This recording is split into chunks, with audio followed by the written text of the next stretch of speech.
England, a land of kings and queens, warriors and poets, invaders and revolutionaries. Its history spans thousands of years, marked by conquest, rebellion, empire, and transformation. From the misty shores of prehistoric Britain to the global might of the British Empire, this is the epic saga of England. Chapter 1: Prehistoric and Roman Britain. Before England, there was Albion. Ancient tribes roamed its forests and hills long before Rome's legions marched ashore in 43 AD. Under Emperor Claudius, Britannia became part of the Roman Empire. Roads, cities, and Hadrian's Wall followed. In 43 AD, the Roman Empire invaded Britain. With their disciplined legions, advanced engineering, and imperial ambition, they sought to tame the wild and fiercely independent Celtic tribes of the island. The Iceni tribe, led by King Prasutagus, chose alliance over resistance. Rome allowed them a degree of independence, for a time. But peace with Rome came at a steep cost: heavy taxes, lost lands, and constant humiliation. When Prasutagus died, he left his kingdom jointly to his daughters and to the Roman emperor. But Rome does not share power. Rome seized Iceni lands by force. Boudica, now a widow, was publicly flogged. Her daughters raped. The message was clear: submit or suffer. But Rome had made a fatal mistake. They hadn't broken a woman. They had awakened a queen. Boudica rallied the Iceni, but she didn't stop there. Other tribes joined her, the Trinovantes and more. United by fury, they formed an army numbering over 100,000, armed with swords, spears, slings, and fire. Boudica's warriors fought with long iron swords designed to slash. Their shields were oval or round, often made of wood or leather. Many fought nearly naked, daubed in woad, blue war paint that struck fear into Roman hearts. "We are fighting for our freedom," she told them. "Rome fights for greed." The rebellion struck fast. First, Camulodunum, a Roman colony and symbol of occupation, was annihilated. The defenders were few. The temple of Claudius was torched with people still inside. Next came Londinium, London. The governor, Suetonius Paulinus, abandoned it. The city burned. Thousands of Roman citizens were slaughtered. In a matter of weeks, Boudica's army had destroyed 3 major Roman centers. Tens of thousands were dead. The empire trembled. But Rome was not done. Suetonius regrouped his forces, just 10,000 men, but they were veterans, disciplined and heavily armored. The final clash came somewhere along Watling Street. Boudica's army vastly outnumbered the Romans, but they were disorganized, weighed down by their own supply wagons.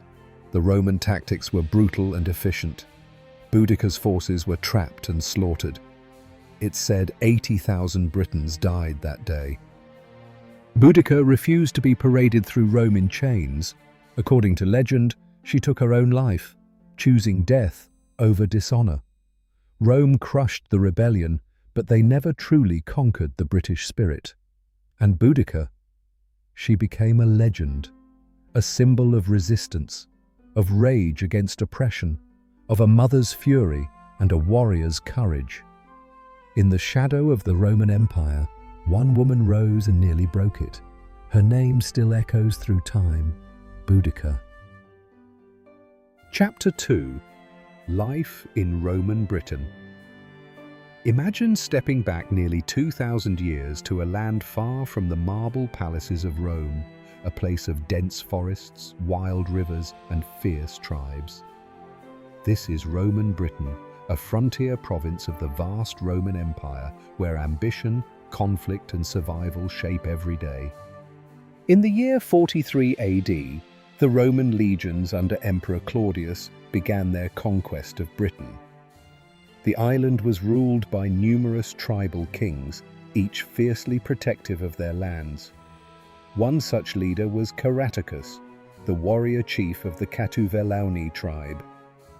Though the Romans claimed Britain as theirs, local leaders like Caratacus did not submit easily. Caratacus became a symbol of resistance, rallying tribes in a stubborn campaign against the Roman invaders. Meanwhile, the Roman governor Aulus Plautius managed the conquest and later administration, trying to impose Roman order and control over this wild land. Despite the ongoing conflicts and rebellions led by Caratacus and Boudica, Roman Britain began to change rapidly under Roman rule. The Romans brought with them incredible engineering skills, transforming the landscape. Straight roads cut through forests and hills, connecting forts and towns. One of the most famous was Watling Street, a major artery from southeast to northwest. Aqueducts and baths brought fresh water and cleanliness to the towns, while grand villas sprang up in the countryside as homes for wealthy Romans and Britons who adapted to Roman customs. The massive Hadrian's Wall was constructed further north to protect Roman Britain from the fierce tribes of Caledonia, modern Scotland. It stood as a symbol of Rome's power and engineering mastery, a vast stone barrier stretching 73 miles with forts, watchtowers, and mile castles. But not all life in Roman Britain was grand or peaceful. Beneath the villas and baths, most of the population lived harsh, difficult lives. The majority were farmers, laborers, or craftsmen who worked hard for little reward. In small villages and settlements, families struggled to till rocky soil with primitive tools. Poor harvests meant hunger and disease were constant threats. Taxes levied by Roman authorities often fell heavily on these common folk, who had little say in their governance. Slaves made up a significant part of society. Many were captured in wars or sold into bondage. They toiled on large estates or in the bustling towns, their lives marked by brutality and hardship. Imagine a poor Briton named Lucius. He lives in a simple wattle and daub hut near a Roman fort. Every day he wakes before dawn to tend to his small plot of land. He uses a wooden plough and hand tools, struggling to grow enough grain to feed his family. At the fort, Roman soldiers march in discipline, practicing drills and maintaining the roads and walls. Occasionally, Lucius brings goods to the nearby market town, where traders sell pottery, cloth, and salted fish. Yet, he always watches nervously for rumors of raids or tax collectors. In the evenings, Lucius listens to stories of Rome's glory and the distant emperor, but he knows his life is far from the grandeur. His dreams are modest: a safe home, enough food, and peace from war. Roman Britain was a land of contrasts between powerful leaders and struggling peasants, grand engineering feats and humble huts, peace enforced by walls and the constant threat of rebellion. It was a place where the reach of Rome met the resilience of native peoples, shaping a history full of ambition, conflict, and survival. Chapter 3. The Last Legions. The dawn broke cold and grey over the crumbling walls of Roman Britain. For nearly 4 centuries, the legions of Rome had stood as the iron fist guarding this distant province of the empire, until now. Word had spread like wildfire. The empire was in chaos and the legions were pulling out. Marcus Valerius, a seasoned centurion, stood on the ramparts of the fortress at Londinium, staring out across the misty Thames. Behind him, the worn banners of the eagle fluttered weakly in the wind. The once mighty Roman province was slipping away, and today the legions would take their final steps across the sea, leaving Britain to its fate. The truth was undeniable.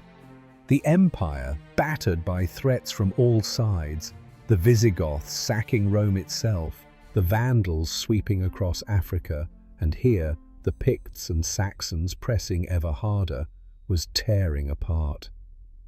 Emperor Honorius had no choice but to recall the troops to defend the heart of the empire. The city's streets were eerily quiet. Roman citizens, merchants, and local Britons gathered, their faces etched with fear and disbelief. To them, the legions were not just soldiers. They were a symbol of order, civilization, and protection. Now, that symbol was fading. Marcus walked through the camp, seeing his comrades packing up, shields stacked, armor folded, standards furled. The men were silent, each haunted by the knowledge that they were abandoning the people they had sworn to protect. Marcus took a deep breath. "We must move swiftly," he ordered. "Tonight we sail. Tonight, Rome needs us more than this forsaken land." As dusk fell, the legions gathered by the harbor. The ships, creaking and laden with men and equipment, awaited their passengers. Marcus looked back one last time at Londinium, a city once proud and flourishing under Rome's rule, now a place abandoned to chaos. The oars dipped rhythmically into the dark waters as the fleet slipped away from the shore. Behind them, the fires of raiders began to light up the night sky. Marcus felt a bitter pang of loss, not just for the land he was leaving, but for an empire unraveling. Thank you for joining me on this journey through one of the turning points of history. If you enjoyed episode 1, give the video a like. It really helps the channel grow. And if you're not already subscribed, now's the perfect time. This is just the beginning. The story of England is only getting started. If you've made it this far, you're the kind of person who understands that history isn't just about dates and battles, it's about people, choices, and the long shadows they cast.